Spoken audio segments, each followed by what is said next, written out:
ನಮಸ್ಕಾರ, ಸಿಂಚನಾ ಕಿಚನ್ಗೆ ಸ್ವಾಗತ. ಇವತ್ತು ಹಬ್ಬದ ವಿಶೇಷಕ್ಕಾಗಿ ಹೋಳಿಗೆ ಹೇಗೆ ಮಾಡುವುದು ಅಂತ ನೋಡೋಣ ಬನ್ನಿ. ತುಂಬಾ ಸಾಫ್ಟಾಗಿ ಮತ್ತು ತುಂಬ ಪರ್ಫೆಕ್ಟಾಗಿ ನಾವು ಹೋಳಿಗೆಯನ್ನು ಮಾಡುವುದನ್ನು ನೋಡೋಣ ಬನ್ನಿ.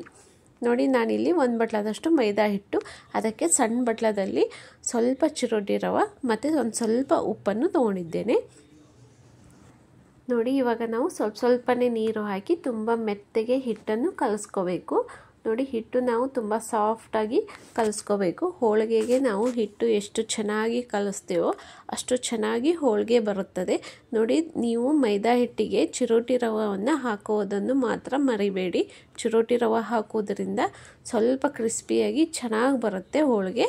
ನೋಡಿ, ಈಗ ಹಿಟ್ಟು ನಾದಿ ಇಟ್ಟಿದ್ದೇನೆ. ಈಗ 1 ಗ್ಲಾಸಿನಷ್ಟು ಕಡಲೆಬೇಳೆಯನ್ನು ತೊಗೊಂಡಿದ್ದೇನೆ. ಅದಕ್ಕೆ ಸ್ವಲ್ಪ 2 ರಿಂದ 3 ಗ್ಲಾಸಿನಷ್ಟು ನೀರನ್ನು ಹಾಕಿ ನಾವು ಈಗ ಕುಕ್ಕರ್ನಲ್ಲಿ ಇಡಬೇಕು. ನೀವು ಹಾಗೆ ಇಟ್ಟರೂ ಕೂಡ ನೀರು ಸ್ವಲ್ಪ ಜಾಸ್ತಿ ಹಾಕಿ ಇಡಿ, ಯಾಕೆಂದರೆ ಕಟ್ಟು ಬೇಕಲ್ಲ ನಮಗೆ ಸಾರು ಮಾಡೋದಕ್ಕೆ. ಹಾಗಾಗಿ ಸ್ವಲ್ಪ ನೀರು ಜಾಸ್ತಿ ಹಾಕಿ 2 ವಿಸಿಲ್ ಮಾತ್ರ ಕೂಗಿಸ್ಬೇಕು. ನಾವು ಜಾಸ್ತಿ ಕೂಗಿಸಲು ಹೋಗಬೇಡಿ, ಇಲ್ಲಾಂದರೆ ಬೇಳೆ ಎಲ್ಲ ಮೆತ್ತಗಾಗಿಬಿಡುತ್ತೆ. 2 ಮಾತ್ರ ಕುದಿಸಿ. ಬೇಳೆ ಈ ಥರ ಕುದಿಬೇಕು. ತುಂಬ ಮೆತ್ತಗೂ ಬೇಡ, ತುಂಬ ಗಟ್ಟಿಯಾಗಿಯೂ ಬೇಡ. ಸ್ವಲ್ಪ ಹಿಂಗೆ ಹೊಟ್ಟೆ ಒಡೆದರೆ ಸಾಕು ಬೇಳೆದು. ಈಗ ನಾವು ನೀರೆಲ್ಲವೂ ಬಸದ್ ಬಿಡೋಣ. ಅಂದರೆ ಇದು ಸಾರು ಮಾಡೋದಕ್ಕೆ ನಾವು ಕಟ್ಟು ಅಂತೇವೆ. ಅದು ಸಾರು ಮಾಡೋದಕ್ಕೆ ಕಟ್ಟನ್ನು ತೆಗೆದು ಬಿಡಬೇಕು. ನಾವು ನೀರು ಸ್ವಲ್ಪವೂ ಇಲ್ಲದಾಗೆ ಎಲ್ಲ ನೀರನ್ನು ನಾವು ಜಾನ್ ಬಿಡಬೇಕು. 1-2 ನಿಮಿಷನಾದರೂ ನಾವು ಈ ಥರ ಬಿಟ್ಬಿಡಬೇಕು. ನೀರೆಲ್ಲವೂ ಜಾನಿ ಹೋಗುತ್ತೆ.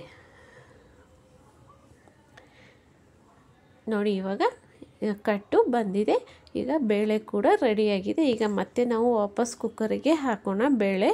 ಈಗ ನಾನು 1 ಗ್ಲಾಸಿನಷ್ಟು ಬೇಳೆಯನ್ನು ತೊಗೊಂಡಿದ್ನಲ್ಲ, ಅದಕ್ಕೆ ಸಮನಾಗಿ 1 ಗ್ಲಾಸಿನಷ್ಟು ಬೆಲ್ಲವನ್ನು ತೊಗೊಂಡಿದ್ದೇನೆ. ನಿಮಗೆ ಸಿಹಿ ಜಾಸ್ತಿ ಬೇಕಾದರೆ ಇನ್ನೂ ಒಂದು ಸ್ವಲ್ಪ ಬೆಲ್ಲ ಹಾಕಿ, ಸ್ವಲ್ಪ ಏಲಕ್ಕಿಯನ್ನು ಹಾಕಿ ಚೆನ್ನಾಗಿ ನಾವು ಇದನ್ನು ಮಿಕ್ಸ್ ಮಾಡ್ಕೋಬೇಕು. ಹಾಗೆ ಒಂದು ಕುದಿಯನ್ನು ನಾವು ಬೆಲ್ಲ ಹಾಕಿದ ನಂತರನೂ ಕುದಿಸ್ಕೋಬೇಕು. ಬೇಳೆ ಮತ್ತು ಬೆಲ್ಲ ಎಲ್ಲವೂ ಸರಿಯಾಗಿ ಮಿಕ್ಸ್ ಆಗುತ್ತೆ ನಾವು 1 ಕುದಿ ಕುದಿಸೋದ್ರಿಂದ. ನೋಡಿ, ಇವಾಗ ಸ್ವಲ್ಪ ತಣ್ಣಗಾಗಿದೆ.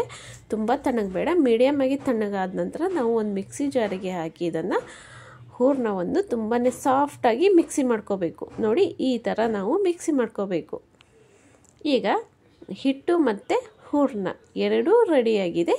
ಹಿಟ್ಟು ಕೂಡ ಚೆನ್ನಾಗಿ ನೆನೆದಿದೆ. ನೋಡಿ, ಇವಾಗ ಸಣ್ಣ ಉಳ್ಳೆಯನ್ನು ತಗೊಂಡು ಕೈಗೆ ಸ್ವಲ್ಪ ಜಾಸ್ತಿನೇ ಎಣ್ಣೆ ಹಚ್ಚಿ, ಹೋಳಿಗೆ ಮಾಡಬೇಕಾದ್ರೆ ಸ್ವಲ್ಪ ಎಣ್ಣೆ ಜಾಸ್ತಿ ಹಚ್ಚಿ ಹೋಳಿಗೆ ಮಾಡೋದರಿಂದ ಹೋಳಿಗೆ ತುಂಬಾ ಸಾಫ್ಟಾಗಿ ಬರುತ್ತೆ. ನೋಡಿ, ಸ್ವಲ್ಪ ಎಣ್ಣೆ ಹಚ್ಚಿ ಕಣಕವನ್ನು ಈ ಥರ ಕೈಯಿಂದನೇ ನೀವು ಅಗಲ ಮಾಡ್ಕೋಬೇಕು. ಈಗ ನಾನಿಲ್ಲಿ 1 ಉಂಡೆಯಷ್ಟು ಹೂರಣವನ್ನು ತೊಗೊಂಡಿದ್ದೇನೆ.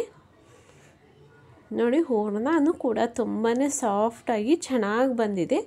ಹಾಗಾಗಿ ಹೂರಣ ಮತ್ತು ಹಿಟ್ಟು ಎರಡೂ ಸಾಫ್ಟಾಗಿದ್ದರೆ ಹೋಳಿಗೆನೂ ತುಂಬಾ ಸಾಫ್ಟಾಗಿ ಇರುತ್ತದೆ. ಈ ಥರ ನಾವು ಹಿಟ್ಟಿಗೆ ಹೂರಣವನ್ನು ತುಂಬ್ಕೋಬೇಕು. ನೋಡಿ, ನಾನು ಇಲ್ಲಿ ಯಾವ ಥರ ಮಾಡ್ತಾಯಿದ್ದೀನಿ ಅದೇ ಥರ ಮಾಡಿ, ಅಂದರೆ ಹೋಳಿಗೆ ಒಡೆಯೋದಿಲ್ಲ, ಚೆನ್ನಾಗಿ ಬರುತ್ತೆ. ಮತ್ತೆ ಒಂದು ಸ್ವಲ್ಪ ಕೆಳಗಡೆ ಎಣ್ಣೆ ಹಚ್ಚಿ ಮತ್ತು ಮೇಲ್ಗಡೆನೂ ಸ್ವಲ್ಪ ಎಣ್ಣೆ ಹಚ್ಚಿ ಈಗ ಕೈಯಿಂದ ಸ್ವಲ್ಪ ನಾವು ತಟ್ಟಬೇಕು. ನಂತರ ಈಗ ಲಟ್ಟಣಿಗೆಯಿಂದ ಲಟ್ಟಿಸ್ಕೋಬೇಕು.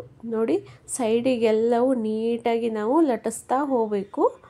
ಒಂದು ಕಡೆ ದಪ್ಪ ಮತ್ತು ಒಂದು ಕಡೆ ಸಣ್ಣ ಆ ಥರ ಮಾಡಬೇಡಿ.